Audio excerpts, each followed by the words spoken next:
Kamusta mga tropa pips? Welcome back, ladies and gentlemen, sa ating love na love at pangbansang laro ng ating bansa, ang Mobile Legends Bang Bang! Kamusta mga baby girl and baby boy? Excited ka na ba? At gusto mo nang makita ang pinakabagong rework at revamp na si Grock? Si Grock na mas matigas pa sa betlog ni Gatot Kacha. Muscle of iron, balls of steel.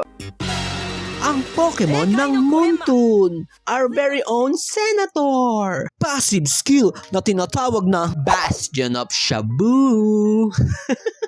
Binago na ang skill na ito at wala na ang dagdag na movement speed pag siya ay dumikit sa mga pader. Ngayon ay meron na siyang bar at pag napuno niya ito ay magiging AOE na parang Leomord ang kanyang basic attack. Yeah, at boy. andito pa rin ang kanyang signature move na immune sa crowd control pag gumamit siya ng mga skills katulad ng first skill na tinatawag na Mighty Swing. Wala na ang charging ng skill na to at immunity. Isa na itong walis-alis pagpagtite. Hahambalusin ni Grock ang kanyang kalaban at pag bumangga sila sa pader ay magkakaroon sila ng bonus damage at sila ay ma-airborne. Ito pa rin ang kanyang bread and butter skill, ang palaman niya sa matigas niyang tinapay upang puksain at ubusin ang mga kalaban.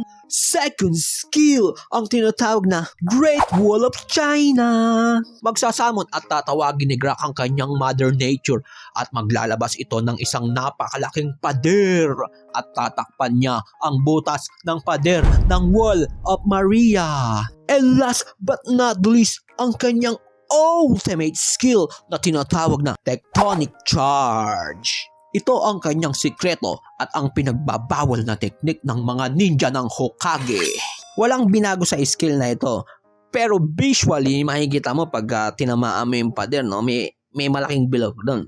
At pag tumama siya sa pader, mayroong bonus damage na matatanggap ang mga kalaban dito. At sila'y mananakap, airborne. Sa rework at revamp na Grock na ito ay hindi na niya kailangan ng damage item.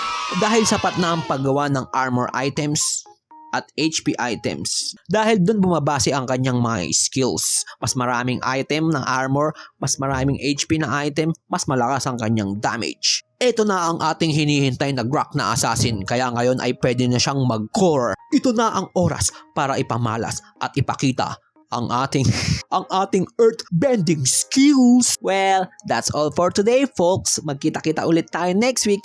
Bye! Ingat! Paalam!